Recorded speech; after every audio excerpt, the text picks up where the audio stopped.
कहते हैं कि इंसान खुद अपनी गलतियों से सीखता है। अब जो सीख करके अपनी गलतियों को ठीक करके उस पर आगे बढ़ता है वो सक्सेसफुल हो जाता है, लेकिन जो बार बार गलतियां करता है उसको जीवन में नीचे गिरने से कोई नहीं रोक सकता। आज मैं ये बात आपसे इसलिए कर रही हूँ क्योंकि हम बात करने वाले हैं कन्या राशि वाले लोगों के बारे में, और आपके लिए सितंबर की स्थिति जो है ना वो कुछ ऐसी ही बन रही है। नमस्कार, बहुत स्वागत है आप सभी का। मैं हूँ आपके साथ भावना शर्मा, और आप जानते हैं कि हम हर बार मंथली प्रेडिक्शंस के बारे में बात करते हैं। ये सीरीज़ चल रही है सितंबर की, और इसमें हम बात करेंगे कन्या राशि यानी कि वर्गोस के लिए सितंबर का पूरा महीना कैसा रहेगा। तो सबसे पहले एक ओवरव्यू को समझते हैं। आपके लिए देखिए, सितंबर के महीने के अंदर जो जुपिटर राहु की युति बन रही है वो बनती है अष्टम भाव में। उसके सामने केतु जो है वो सेकंड हाउस में रहेंगे। इस महीने के अंदर आपके लिए जो मंगल हैं वो रहेंगे आपके सेंटर ऑफ योर चार्ट यानी कि आपके लग्न के अंदर। उसके अलावा सूर्य बुध की युति यानी कि जो बुधादित्य योग बना रही है वो रहेगी 12th हाउस में। लॉस हाउस में शुक्र रहेंगे यहाँ पे एकादश भाव में, और साथ ही साथ में जो शनि की उपस्थिति है वो रहेगी 6th हाउस के अंदर। तो अगर मैं इस चार्ट की बात करूं, ये जो सितंबर के महीने का चार्ट आप लोगों के लिए है, इसके लिहाज से बात करूं तो सबसे पहले कार्यक्षेत्र को देखते हैं। कार्यक्षेत्र के लिहाज से कन्या राशि वाले लोगों के लिए इस महीने में थोड़ा सा ज़्यादा मेहनत आपको करवाएगा ये महीना, क्योंकि शनि की उपस्थिति को देखते हुए भी काफ़ी हद तक आप जितना हार्डवर्क अभी तक नहीं कर रहे थे, ऑल ऑफ अ सडन आपका हार्डवर्क बढ़ जाएगा। जैसे मैंने इस वीडियो की शुरुआत में कहा था कि भाई गलतियों से सीखना, तो इस महीने में आपके जो भी एक्सपीरियंसेस रहे हैं वहाँ से काफ़ी हद तक जो लूप होल्स आपकी थी, जो गलतियाँ आपकी थी, जो कहीं ना कहीं पे जो मिस्टेक्स आपकी थी, वहाँ से अगर आप नहीं लर्निंग कर रहे हैं तो आप फिर से उन्हीं गलतियों को दोहराते चले जाएंगे, and this can be a major drawback in your future pathway. तो कहीं ना कहीं पे आपको इस महीने में बहुत ज़्यादा ध्यान रखना है कि एक बार फिर से पीछे मुड़ के देखिए और सोचिए कि आपका जो फेलियर रहा है या आप सक्सीड नहीं कर पाए या जो डिले हुआ, जो देरी हुई आपको सक्सेस मिलने में, वो किस वजह से हुई।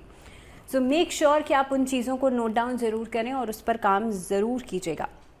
कार्यक्षेत्र के लिहाज से देखिए, शुक्र जो है उसकी उपस्थिति बहुत अच्छी बन रही है, एकादश भाव में है, तो ग्लैमर लाइन से जुड़े हुए लोगों को फ़ायदा होगा। इस समय पर मीडिया इंडस्ट्री से जुड़े हुए लोगों को फ़ायदा होगा, हालांकि खर्चे बढ़ाएगा।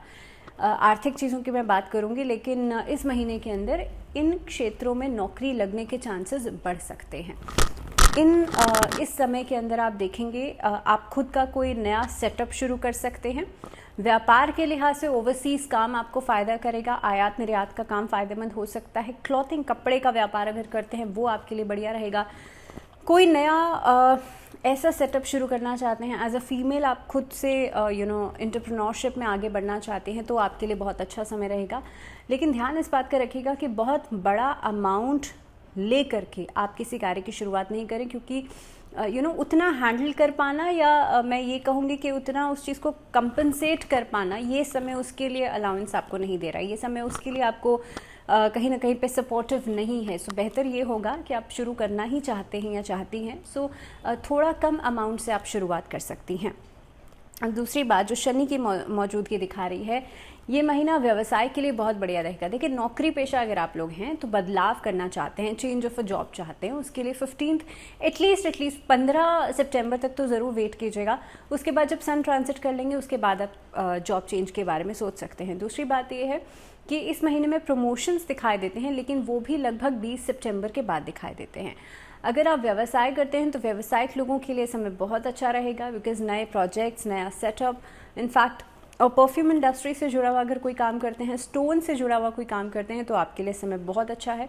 दूसरी बात यह है कि आपके जो आसपास के लोग हैं उनसे थोड़ा सा अलर्ट रहने की ज़रूरत है। हो सकता है वो आपके ऊपर प्रेशर बनाएं, किसी काम को करने के लिए आपको बहुत ज़्यादा प्रेशराइज किया जा सकता है।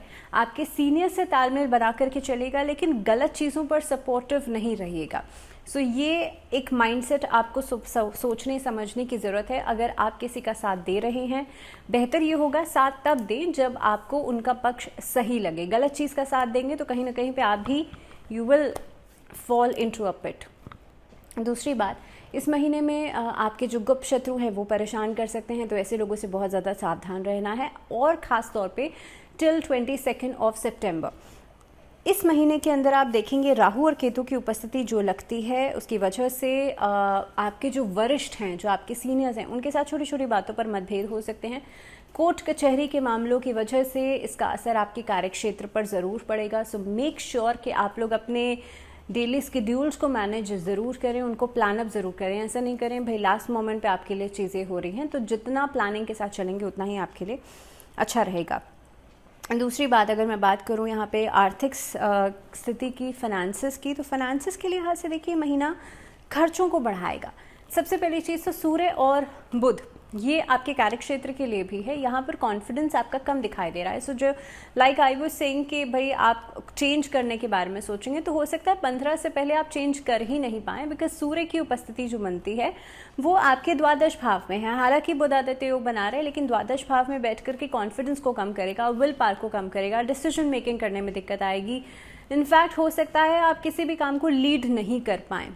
इसके अलावा अगर मैं आर्थिक स्थिति की बात कर रही हूँ तो यहाँ पर अचानक से लग्जरियस चीज़ों की तरफ आपका आकर्षण बढ़ेगा, वहाँ से खर्चे बढ़ेंगे और काफ़ी हद तक आप देखेंगे कि ट्रैवलिंग के ऊपर भी खर्चा हो सकता है।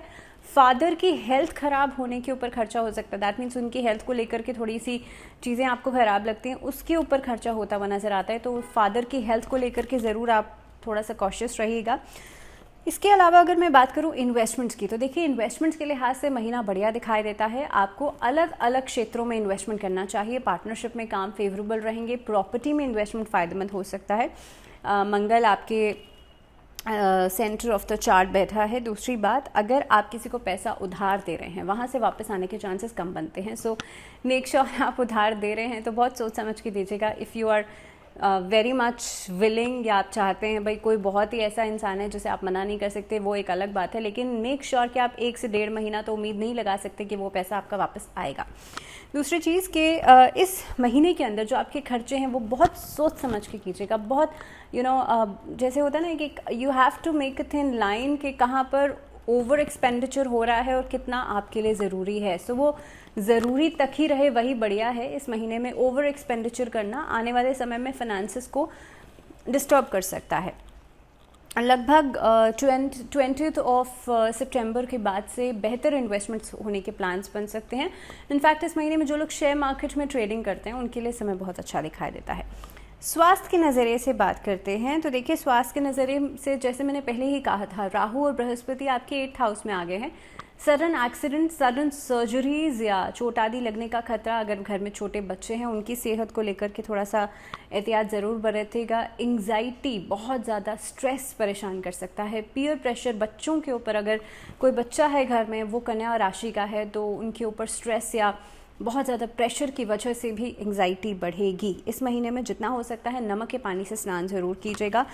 अगर बॉडी में किसी तरह का कोई ट्यूमर है या कोई गांठ है तो वो अचानक से कोई बड़ा रूप ले सकती है। सो मेक श्योर कि अगर इस तरह की कोई भी प्रॉब्लम है आप उसे रिकॉग्नाइज करें और उसके बाद उसे डॉक्टर से ज़रूर दिखाइएगा, because all of a sudden रातों रात ऐसी कोई चीज़, छोटी सी चीज़ बड़ी बन सकती है।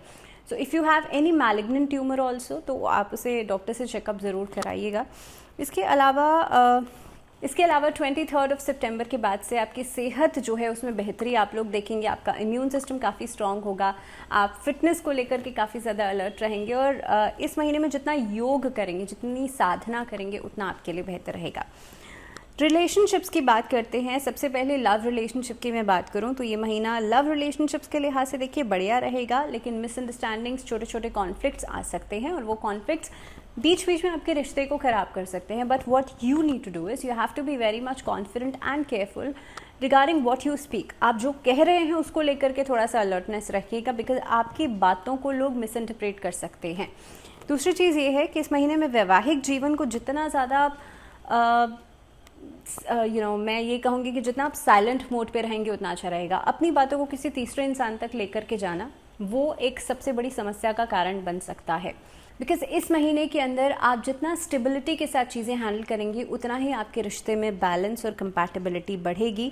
इस महीने में आकर्षण की कमी आप लोग महसूस करेंगे, हालांकि शुक्र जो है वो एकादश भाव में होने की वजह से आपके बीच में एक तालमेल लगभग 17 सितंबर के बाद से बनना शुरू हो जाएगा। लेकिन उससे पहले आपको ख़ास तौर पर एक दूसरे की फीलिंग्स के ऊपर काम करने की ज़रूरत है। What your partner is saying, आपको वो बातें सुननी चाहिए, समझनी चाहिए, और जितना ज़्यादा एक अगर आप अच्छे लिसनर हैं तो कहीं ना कहीं पे आप रिश्ते को एक बेहतर मोड़ पर ले जा सकते हैं। अगर बात करें कि जो लोग अभी शादी विवाह के बारे में सोच रहे हैं, विवाह योग्य हैं, उनके लिए नए रिश्तों की शुरुआत हो सकती है, नए लोगों से मिलने जुलने के प्लान्स बन सकते हैं और हो सकता है कोई रिश्ता पक्का हो जाए। अगर बात करी जाए पारिवारिक जीवन की, तो पारिवारिक जीवन में अभी तक जो भी उतार चढ़ाव आ रहे थे वो खत्म होंगे और ये महीना काफ़ी हद तक कुछ नई ग्रोथ लेकर के आ सकता है। घर में किसी नए मेहमान की खुशखबरी आपको मिल सकती है, घर में कोई मांगलिक कार्य हो सकता है, परिवार मिलजुल कर एक साथ किसी धार्मिक यात्रा पर जा सकते हैं। घर में जो बड़े बुजुर्ग हैं वो आपको सपोर्ट्स तो करेंगे ही, लेकिन वहाँ से कुछ ना कुछ ज्ञानवर्धक बातें आपको सुनने या सीखने के लिए मिल सकती हैं। घर में आसपास में जो भाई बहन हैं उनके साथ रिश्ता जो है वो मजबूत होता हुआ नज़र आता है। तो कुल मिलाकर के पारिवारिक जीवन में तो बढ़िया चीज़ें रहेंगी। लेकिन अगर मैं स्टूडेंट लाइफ की बात करूं, एजुकेशन की बात करूं, शिक्षा के क्षेत्र की बात करूं, तो बच्चों के लिए इस महीने में थोड़ा सा ज़्यादा सावधान इसलिए रहना चाहिए। याद होगा आपको, मैंने पहले कहा था कि राहु बृहस्पति आपके 8th हाउस में है। देखिए राहु जो होता है ना वो मिमिक करता है जिस भी प्लैनेट के साथ होता है। तो इस महीने के अंदर जितना ज़्यादा बृहस्पति को स्ट्रॉन्ग करेंगे उतना ही आपको नॉलेज मिलेगी, उतनी ही आप अपने स्किल्स पर काम कर सकते हैं।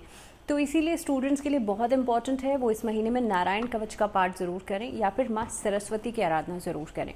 अपने माथे पर पीला चंदन या हल्दी का तिलक ज़रूर लगाइएगा। यहाँ पर सेंटर ऑफ योर आईब्रोज, जो आपका 3rd आई चक्र है, और एक आपके नेक पर, यहाँ पर आपको लगाना है। तो स्टूडेंट्स भी कर सकते हैं और बल्कि जो नॉर्मल आप लोग हैं आप लोग भी कर सकते हैं। अगर आपकी शादी विवाह में भी दिक्कत है तब भी आप लोग पीला जो हल्दी होती है, पीला हल्दी या चंदन से तिलक आप ज़रूर लगाइएगा। दूसरी बात यह है कि स्टूडेंट्स को इस महीने में कुछ नए प्लान सेटअप करने पड़ सकते हैं, कुछ नए डिसीजंस लेने पड़ सकते हैं। अगर आप कोई फील्ड चेंज करने के बारे में सोच रहे हैं उसके लिए भी 17 सितंबर के बाद सोचिएगा, उससे पहले कोई भी बदलाव नहीं कीजिएगा।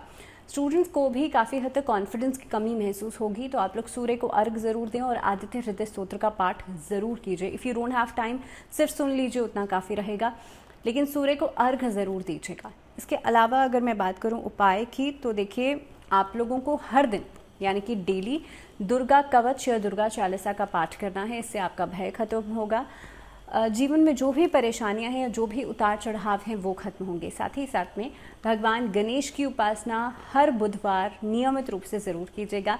गणेश भगवान को दूब घास और साथ ही में मोदक आप ज़रूर अर्पित कीजिएगा। इसी के साथ इस वीडियो में फ़िलहाल इतना ही। अगले वीडियो में बात करेंगे हम तुला राशि यानी कि लिब्रंस के बारे में। But till the next video अपना ध्यान रखिए बहुत सारा एंड स्टे ट्यून्ड। फिलहाल दीजिए इजाज़त, नमस्कार।